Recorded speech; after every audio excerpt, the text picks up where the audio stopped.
resolve, the benefits of the Internet of Things outweigh the harms to decrease personal privacy. Contention 1 is broadband infrastructure. David Bolton of the McKinsey Institute writes that 40% of the worldwide IoT market value will be generated from developing countries by 2020. As Wired magazine furthers, the Internet of Things cannot function without a basic cloud and broadband infrastructure framework in any given country.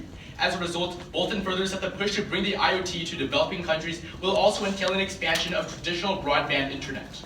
Expanding the internet is key, as Emma Luxton of the World Economic Forum confirms that 4 billion people in poor countries are without internet, and 31% of the global population lacks any coverage infrastructure whatsoever. As companies bring the internet to these nations, not only are the benefits of the IoT more pronounced, but the internet itself can be a medium for economic empowerment. As the internet clusters opportunity, information, and innovation, Daryl West of the Brookings Institute explains that expanded broadband access would stimulate consumer demand, move millions out of poverty, and create enormous opportunities for social inclusion worldwide. Contention 2 is world hunger. The UN projects that the global population will reach 9.6 billion people by 2050. In order to keep pace, food production must increase by 70%. The Internet of Things can help us get there in 2 ways, and subpoint A is increasing productivity. Steve Lower of the New York Times writes that the IoT utilizes agricultural data from many sources like crop-based sensors, satellite images, and growth tracking. By 2050, Andrew Mayola of the Business Insider projects that the average farmer will generate 4.1 million data points per day. This precise data allows farmers to make more informed decisions when growing and harvesting their crops. Indeed, according to the Food and Agricultural Organization, the Internet of Things maximizes farming output per unit of farmland by determining the most sustainable way to achieve the most quality, quantity, and financial return. For instance, the McKinsey Institute reports that using IoT sensor data to plant seeds at an optimal depth based on soil conditions increases yields by up to 25%. For a connected farm, resource consumption is enhanced. Energy costs drop $13 per acre, and water use in irrigation falls by 8%. Juan Pedro Thomas of the RCR magazine furthers that the average electricity cost drops by 30% as productivity per acre increases by 15%.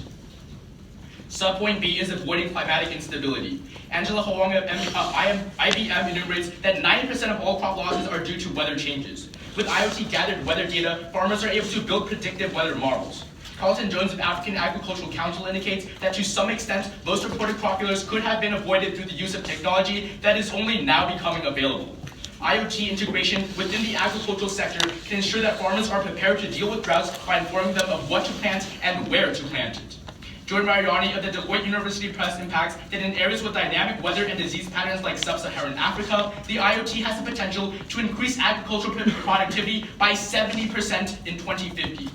For these 2 reasons, Chris Niger of the International Food Policy Research Institute concludes that the internet-connected agricultural technologies could increase global crop yields by as much as 67%, cut food prices nearly in half, and reduce food scarcity by as much as 36% by 2050. There are 2 impacts, and the first is reducing volatility. Myung-Hun Lee of the Soonchon National University furthers that IoT-based agrosystems stabilize supply and demand for agricultural products, making farms resilient to sharp changes in condition. This minimizes price fluctuation, which is crucial as the World Bank finds food price spikes keep people in extreme poverty. Sudden, unexpected increases in food prices impose severe hardships on poor households because they need time to adjust to higher prices. Spikes have pushed 105 million people below the poverty line. Second is improving food security. Benjamin Senior of Foreign Affairs writes, the number of food insecure people in the world drops by over 16 million for every 1% decrease in the prices of staple foods. Without this technology, Eric Pooley of Bloomberg finds that insufficient food production coupled with high prices will threaten the lives of tens of millions of poor people around the world. To prevent this, we affirm. Amara negate and contention 1 is signature strikes. The Center for Strategic and International Studies reports in 2015 that the military is pioneering the use of Internet of Things on drones. The military continues to lead in the development of applications of IoT technologies such as surveillance and reconnaissance drones, advanced sensors, and satellite communication systems. In a news article on Truthout, Adam Hudson in August of 2015 explains that in order to know where to launch a drone strike, the US needs signals intelligence, the result of monitoring anything with an electronic signal. Targeting for US drone strikes and other extrajudicial operations is based on a complex analysis of metadata and tracking. However, Joe Becker of the New York Times in 2012 explains that this surveillance allows the government to engage in a guilty but until proven innocent ideal. They assume people in an area of known terrorist activity are probably up to no good. One call it guilt by association.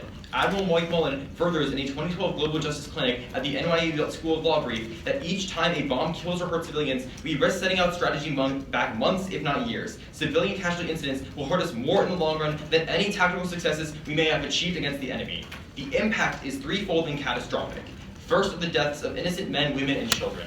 Mike Gazenko of Foreign Policy in April 2016 explains that drone strikes since Obama entered office have killed an estimated 289 civilians, or 1 civilian per 1.6 strikes, and that according to the best publicly available evidence, drone strikes in non-battlefield settings result in 35 times more civilian fatalities than airstrikes by manned weapons in conventional battlefields.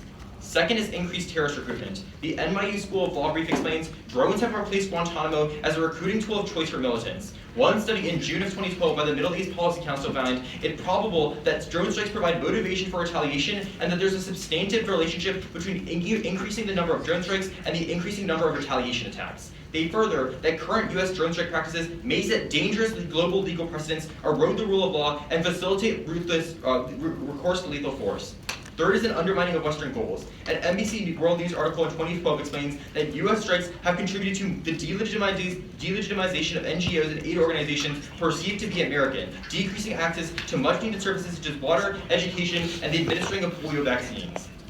Contention 2 is that the IoT creates a big brother made of little things. The capacity for an orwellian surveillance state becomes terrifyingly likely with the implementation of the Internet of Things. U.S. Intelligence Chief James Clapper in February 2016 acknowledged that in the future, intelligence services might use the IoT for surveillance and monitoring. Massive privacy violations are unique to the Internet of Things, as Jerome Hawken of Delft University of Technology explains that because of the extreme interconnectedness of the IoT, traditional boundaries between the online and offline world disappears. Katina Michael of the University of Wollongong argues that the offline space is the last and most important realm of privacy. The impact is the prevention of democratic progress. Devin Ardesai of the Georgia Institute of Technology furthers that surveillance changes behaviors because the experience of being watched constrains the acceptable spectrum of belief and behavior. We end up with a diminished capacity to act and decide, which leads to the highest possible degree of compliance with the state. Glenn Greenwald, an award-winning journalist and co-founder of The Intercept, provides empirical evidence, finding that the mere existence of a surveillance state breeds fear and conformity and stifles free expression. In the wake of the Snowden revelations, there is a 20% decline in page views on articles related to terrorism. If people are spooked about learning about important policy matters, this is a real threat to proper democratic debate.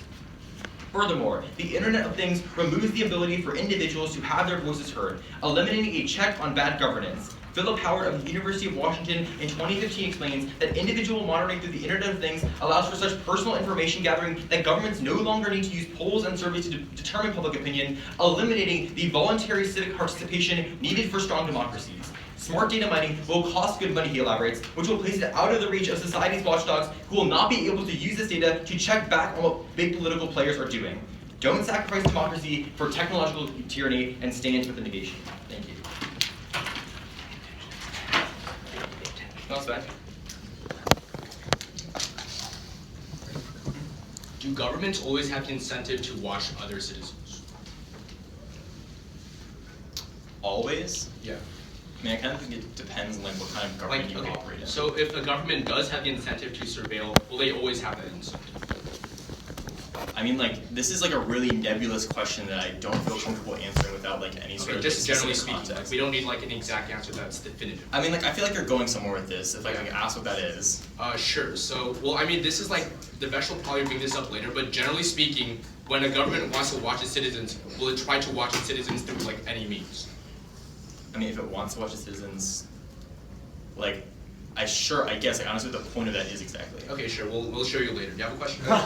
Sure. So the 40% of industry within developing countries that you talk about, where does that article say most of the developments are going to go towards? Developing countries. Right, but what component of what industry within developing countries? Agriculture? No, it says it's mostly going to go within the factories within those developing countries. How does that actually expand the broadband? No, within, we don't even talk about IoT in factories, right? We tell you that there's a lot of benefits stemming off of agriculture, and that's why people want want I to get implement it in that, agriculture. but you don't get to choose where IoT Sure. is implemented. But, like, your evidence that's says that it's fine. going to go mostly in factories, which means that you, one, don't get most of the impacts that you talk about to agriculture, and First- second, don't get wait, the impacts of like First spreading of all, broadband like throughout you're the world. using a very specific card in our own case against us, which we never even brought up that card talking about the probability of IoT. But second of all, we would contend that because none of us talk about IoT in factories, you don't tell us why the IoT in factories is most probable. We tell you that Because IoT your in own evidence agriculture says is that. extremely probable, and that's why, or is extremely beneficial, Okay. and that's why it's more probable. Your evidence says that 40% of growth is going to occur in developing Okay, countries. if- Your okay. evidence also Sure. says that If you most know- of that growth is not occurring in the industries or in the regions that you talk about. Okay, so if you know like our evidence so well, why does it happen in factories? What do you mean? Like, Because why that's is where there like huge that's where the increase in capability factories? for the And, most like, efficiency what- and productivity can you give me, is. like, and examples, the reason like, why, right, is because with the massive amount of outsourcing to other factories, like companies see that as a way to like improve productivity. Well, first of all, I would Like, argue I will that- concede the benefits of like factory improvements in developing countries as long as it means that you don't get access to your impacts. No, we're still going to say that because we get like the most benefits in agriculture, they're most likely going to go to agriculture. So where if this I have another article- question though, because Okay, like sure. we're going on. Yeah, go okay. for it. So out of your 3 impacts on drones, which is the most significant? They're all really great. Okay, sure. You have a question? Yeah. So, where have current projections like estimated like what countries are the agriculture that you're talking about going to go into? But mainly developing countries, so like a lot of countries. So like which ones? Like I could like just list the developing countries. Like I just like probably, can you give me like one country where it's like been implemented in or there's like plans to have it implemented in? Yeah. Can I have a question? Just like one. You just asked for one. What would you say? India. Oh, sorry. I didn't Okay, hear let's that. talk about like your big brother impact, right? Yeah. So isn't there already surveillance in other countries? And if there is, why have your impacts not materialized? They have. That's where evidence is the case. Okay. We'll use a little bit.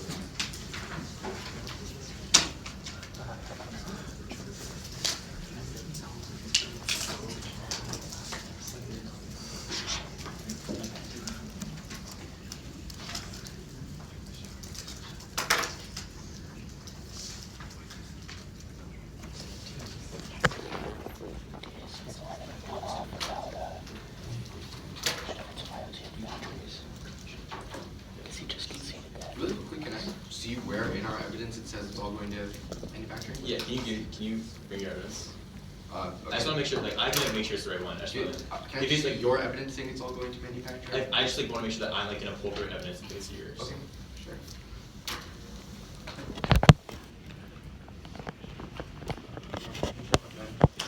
Okay, if that's the case, then we'll just like not make it an issue right now. Okay. Yeah.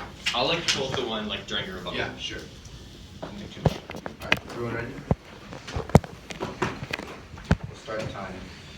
Beginning with the framing of this round, it's pretty simple that both of us want to save people's lives. They're impacting things like drones. What we're saying is that since 80% of the world's population is in the developing world, we should be prioritizing advancements for them because number one, they have the most to gain, but number two, they also have just more people. And second, we would tell you from the McKinsey Global Institute, which comes from our case, the vast majority of IoT investments that are going into the developing world are for agriculture. They say it's for industry, and maybe it's both, but at the end of the day, if it's happening for agriculture, and we're reaching you specific evidence that projects that by 2050, IoT agriculture will have X, Y, and Z impacts, then those impacts are still happening. Maybe there's just other manufacturing impacts that are also happening. They need to prove to you that those impacts are bad. Now, their first contention talks about signature strikes. They say drones are a problem, but A, they don't actually tell you that drones are the Internet of Things. Drones operate through satellite technologies and other forms of communication because most of the time, governments do not want their information about who they want to kill going through the broadband internet. It's not as secure. And as a result, they don't even have a topical link to this argument. They need to prove it's unique to the IoT. But second and more importantly, even if certain drones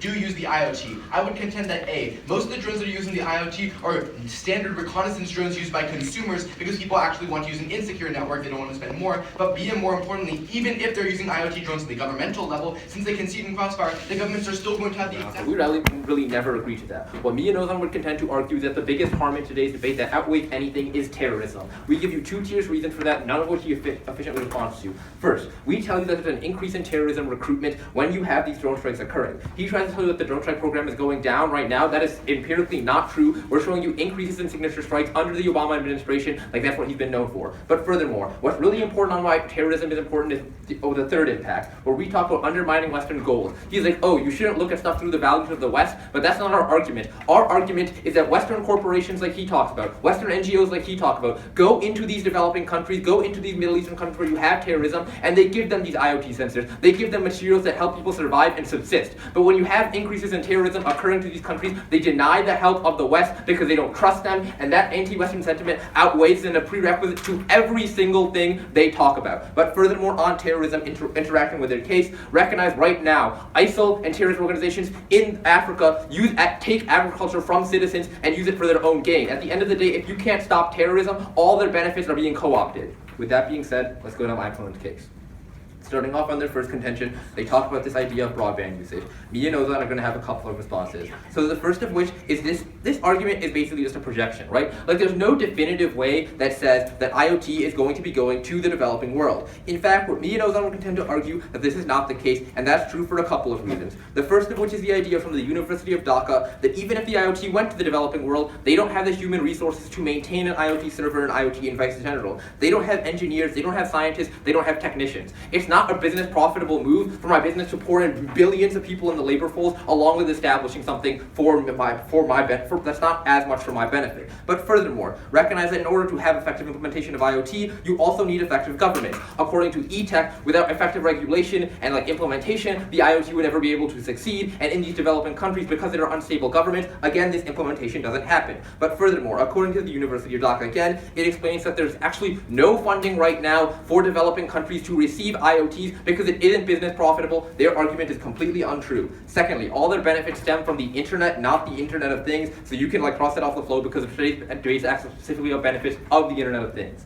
Then on the second contention, they talk about world hunger, a couple of responses. So they try to scare you and tell you this idea that we're going to need massive amounts of foods in the future and that we need the IoT to do this. But that isn't true at all, because according to CNBC News, there is no problem with the amount of food we have today in the world. In fact, we're producing 3 times more than we need right now. The only problem with food right now is we're not able to distribute it effectively. The IoT does nothing to solve that problem, so at the end of the day, they're getting no solvency on this front. But furthermore, what me and Ozan were content to argue from the New York Times is when you look to the first world countries, that they already have industrial farming that reaches the highest capacity that it can. When they talk about these increase in yield by 25% in the water usage, that has minimal impacts on the amount of actually food produced, and at the end of the day, that doesn't affect the developing world who doesn't have access to this food. But furthermore, the gist of their argument hinges in the third world, right? Because that's where we need to fix the problem of food distribution and people are getting access to food. They don't do that because all my responses to their first contention also apply here, it delinks them. But furthermore, recognize there's 2 reasons the IoT would actually harm agriculture, 3 reasons, because it exacerbates global warming. The first of which comes from Kapuri Biggs in his book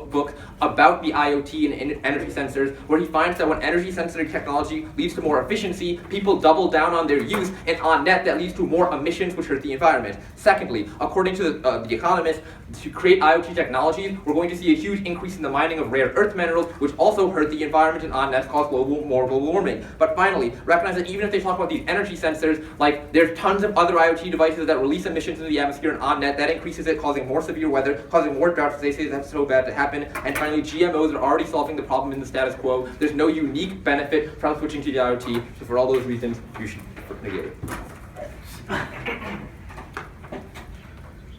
Ready? Mm-hmm. Cool. I'll start time now. Okay. So you say that terrorism is the most important impact. Your first reason is that terrorism recruitment is on the rise. Terrorism recruitment is bad because it leads to the death of people. Do you have a question here? Terrorism recruitment is bad because it leads to the death of people, right? No, terrorism recruitment is bad because it undermines functioning government. Terrorism recruitment is bad because it deprives people of stuff they work for every single day. You talk about undermining Western corporations and how ISIL will take the agriculture. It's not undermining Western corporations. Western interests in the region and how IoT No, it's won't not work undermining with Western interests. It's like ISIL literally is going into places in the Middle East, and when there's a farmer, they take those farmers' No, I got that. crops. So let me ask you this. Is Western ISIL in India and China, which make up 2 billion people who need food? What me and Ozan would argue that when you look to the majority of the world, including ISIL and including Africa, right? There's a lot of the majority of the world is not plagued by terrorism to the degree that the IoT would not work. Also, your argument is clearly defensive. It's just like the IoT would not work. Wait, what we're our not going to argument deploy is, IoT in Iraq and Syria war zones. We're going to deploy it in countries where terrorists are not the ones receiving right, the but food. even in the Middle East, you have Boko Haram, you have tons of terrorist Which organizations. is why it's not going there. We're talking about India and China. So that way, 2 really billion quickly, people. let's make an important thing. So all your impacts in your case only apply to India and China. No, those are just the biggest examples of countries that don't have a huge terrorism problem but can benefit from the IoT and are definitely going to outweigh your case. Do you have a question? Yeah. So let's talk about that, right? So when you talk about India and China implementing the IoT, right? Yeah. Don't India and China have big industrial sectors? Yeah. So why would they not be investing it in the big industrial sector? They'll be using both. Can I finish my question? Yeah. And like create these huge like outward networks in the like remote regions of India and China. Huge outward network. Right, like if there's like remote farmers who are like tens of hundreds away from where the actual internet that's is, our who's going first to go in and contention. correct Our it? first contention is saying that companies who have an interest in selling IoT products are expanding broadband infrastructure in the developing world to facilitate it. That's why we get to claim the impacts of the internet as well, because it is the precursor to the internet. I make a lot of responses on how that isn't business profitable for them, and they don't even have. Your response about why it isn't business profitable is false, because of the McKinsey evidence I read you, which says that 40% of market share, according to the companies themselves, is in the developing world. No, They that's done not what the McKinsey calculations. You evidence don't need to says. do it The for them. McKinsey evidence says by 2025 we could expect to see 40% of it. But No, if it businesses says don't 40% of market share. Market Yeah, share market is a factor share. of profitability. Profitability determines share. And I have a question. Sure. Okay, so you say in response to broadband infrastructure that governments do not have resources and that without government regulation we cannot have the IoT, right? So let's say there is internet, but there isn't government regulation on the internet. It's not Why really can't- government regulation. It's like the idea of like an example of this is like in order to maintain schools, we need governments who fund and But establish those schools. Schools are run by the government. The internet is not run by the government. But and the IoT is internet has definitely not run by the the government. internet has a really important part to play in these developing countries in the Yeah, which is what establishment we're of the affirming. government. But the government has nothing to do with the internet, and we would contend that even if it's lax The government has it's a still lot to enough do with the facilitate internet. it. The government like regulates the internet, makes sure that people Yeah, are they getting access do, to like and if Wi-Fi they and stuff don't, like that. there is no problem. We still get the IoT benefits. You're not proving a harm of having less regulation in China for the internet than we have here. In fact, those countries probably have more regulation because of censorship, but that's a different debate. That's time. We'll take it. Most important because the only reason why terrorism is bad in the first place is because it kills lives. But furthermore, when you look at drones, recognize that if we prove that IoT drones are never even used, or in fact are even better than the drones we use now, we get every single impact. They talk about drones and extend it to our side because we're mitigating them in the status quo. Now go to our case. Go to look at our contention too about world hunger. They say that there's no problem about food right now, but right now the population is exponentially growing right now, and that's why the projection says by 2050 we need to increase this production by 70%. We need a lot more food. But second, people are dying of hunger right now. But third, and more importantly, when they say distribution is the problem, if we produce more food, that alleviates the problem of distribution because again, we now have a lot more food. Then they say without the internet we don't get IoT and it's not business profitable. But first of all, remember that companies like Facebook want to expand the internet because it gives them a lot more consumers, it gives them a lot more profit. But second of all, remember that the 40% of the market share is there, which means that the companies are interested in investing in internet and they want to actually provide free internet. They make a lot of blippy responses about more emissions and rare earth metals, but one, that's completely non-responsive. Two, the lives are going to completely outweigh. But third, more specifically on emissions, recognize that IoT decreases emissions by 15% because now you have a lot more efficient things. You don't have to emit as much. That's going to be a turn on the response. Finally, they say that GMOs are going to solve this, but one, GMOs cause disease, and second, I would argue that Monsanto is extremely bad. You're going to be turning that response as well. So in the end, you're going to be weighing this argument for a few reasons. First, the McKinsey Institute tells you that we can cut energy costs by $13 per acre and water costs by 8%. That's saving money for the farmers. They get more money and they get more food. Second, Thomas tells you that we decrease electricity costs by 30%. That's for the same reason. But finally, Nigel tells you that we increase yields by 67% and we cut food prices by half. Again, the farmers are going to be able to produce a lot more food. They're going to be able to save a lot more money, and it's going to be beneficial for the whole world. Then go on to their case. First of all, remember that drones are being used by satellites right now. It's not going to be IoT. But second, remember the conceit that the incentive is always there. If we don't have IoT, they'll have drones and surveillance in other ways. But third and most importantly, remember that the IoT drones, we would argue, is a lot better than the drones they have right now, which means we're getting rid of all their impacts. They only make it worse because they promote like even worse drones. But finally, on Big Brother, remember they say it's hypothetical. It was never used before. But again, remember the incentive is always going to be there. It's non-unique. We'll take running crowd.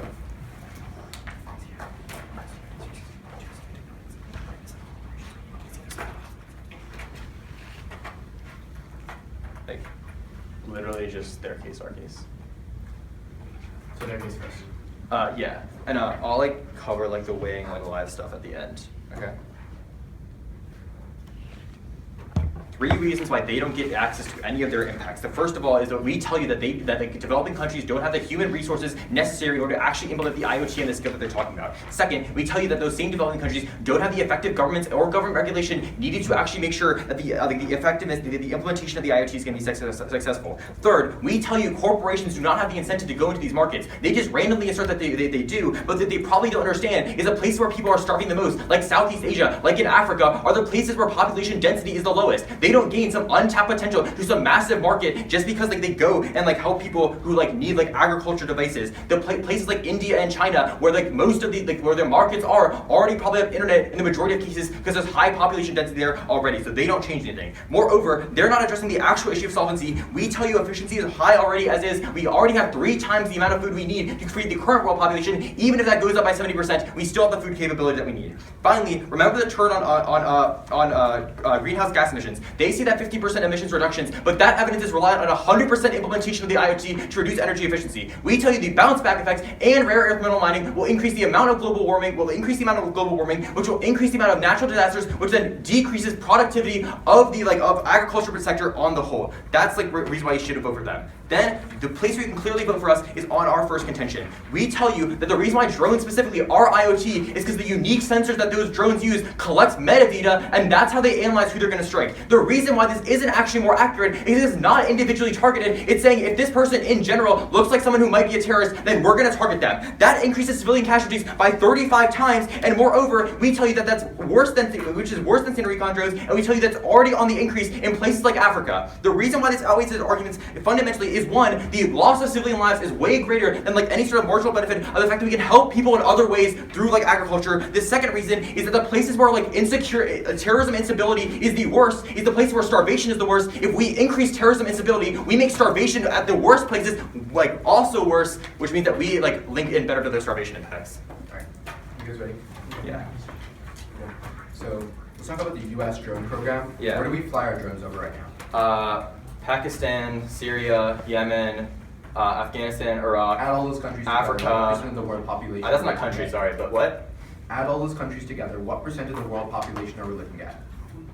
I mean, our argument would be that doesn't matter. The thing that I say at the bottom of my summary is that doesn't matter for 2 reasons. Why? One is that there's there's alternative things that we can do to stop the way that starvation occurs within those countries, right? There isn't an alternative. IoT is beneficial. Really quickly. Maybe X, Y, Z is also beneficial.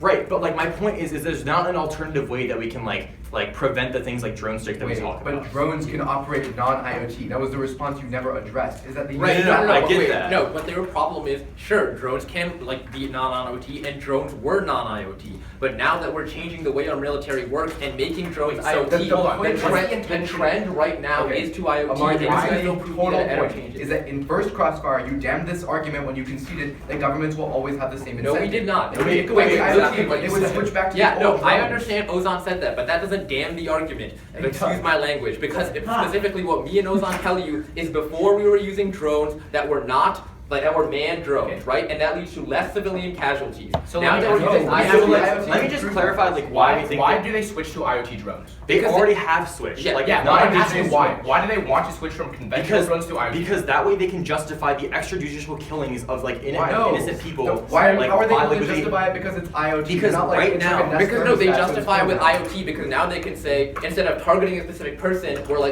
we're targeting terrorists and we killed them. We don't actually know the logic behind your argument is basically saying because we know that IoT drones will kill more people, let's just use them. That makes no sense. Because they're more accurate. The argument that military officials and the Obama administration officials are making is that we have more capacity to kill more terrorists because can we just please finish my statement? Okay, go because ahead. we can generally track those individuals with IoT sensors. That's why we've shifted to those IoT sensors. The reason why those are more dangerous is one, because there's no check back on the fact that we're not actually targeting terrorists, and second, there's a massive amount of civilian casualties and bombings. I get your point.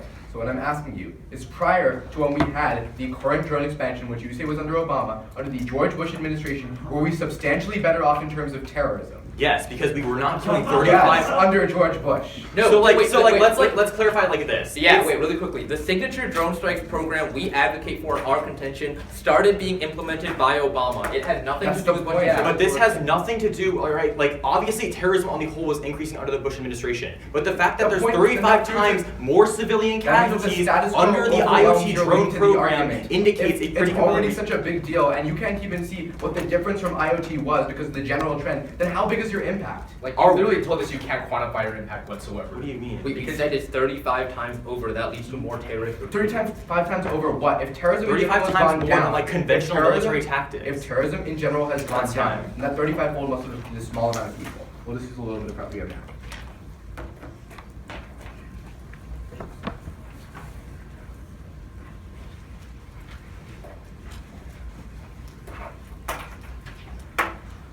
Right. It's going to go framing, terrorism, food. Is everybody ready?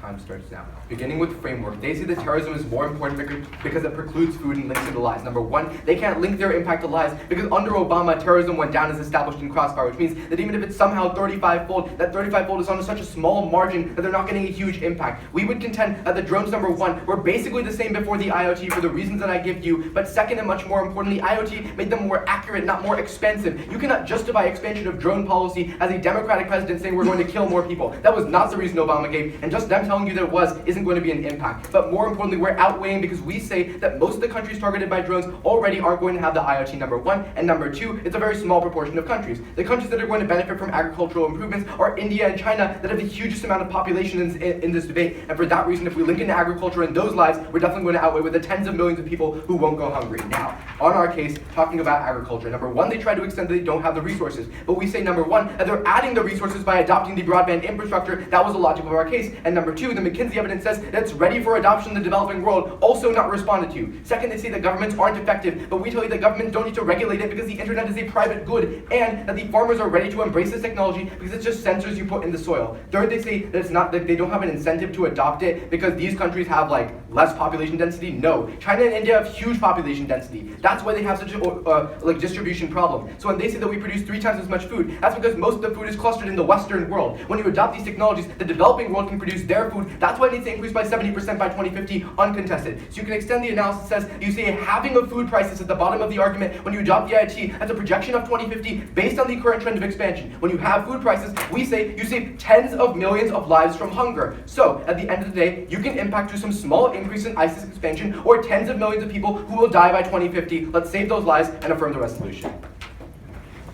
Let's take the remaining 33 seconds.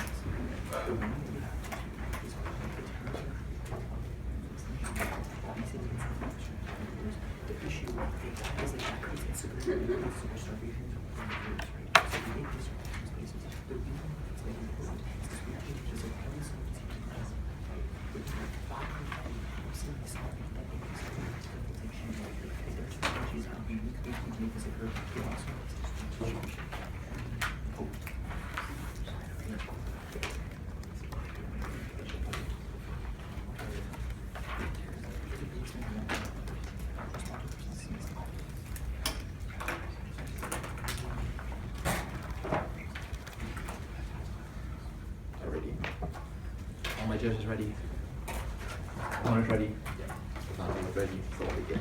They immediately lose their environmental argument when they never respond to the 2 terms we put on their case. We tell you that having a productive environment is a prerequisite to having any arable farmland in the first place. Because when they tell you stuff like droughts and stuff are really bad to farming and we need the IoT to fix for that, if they exacerbate the amount of droughts occurring, if they exacerbate the amount of extreme weather events occurring that destroy farmland in the first place, then you have to vote for us. They drop 2 terms here. So their only response comes in summary, where they tell you the IoT leads to a 15% decrease in emissions. But we respond to that in 2 ways. First, Ozan tells you that on net, the rare mineral extraction process that you have to get the IoT devices in the first place have a much, much greater negative impact on the environment than the amount you save from IoT devices. But the bigger response he doesn't respond to is the idea that yes, we know these technologies are energy efficient. So that when companies see that, they double down on their usage because they can justify it by being like, oh, we're using energy efficient technology. Empirically, quickly, what that results in is more climate change, more global warming, resulting in less agriculture. You turn their entire case against them and can vote for us because he entirely drops that term. The second place you can vote for us is on drones. This is he tries to muddle a lot, but I'm going to clear it up. So he tries to first tell you that the US drone strike terrorism has been going down under Obama. What we tell you is that was just the natural trend under the Bush administration. We says Obama's policies are uniquely increasing and reversing that trend of terrorism going down. He tells you it makes no sense that a Democratic president is going to talk about bombing civilians. But what we tell you is Obama has problems when they bomb like Al-Qaeda recruits and Al-Qaeda like top leaders and don't get them. So now by using metadata, he can say, oh, we're going to bomb this population of people because we think a terrorist is there. And even if they don't get that terrorist, they can just say, oh, we thought the terrorist is there, we probably got them. That's uniquely bad because what we explain to you is that most of these people in these countries are the ones that are starving. And it's not just starving, right? We tell you they don't get polio vaccines, they don't get basic needs, they don't get any of the Western technology that helps the world succeed and that has much more greater impacts on magnitude than their opponents talk about. There's a unique increase when you switch to drones, and that's why you should engage.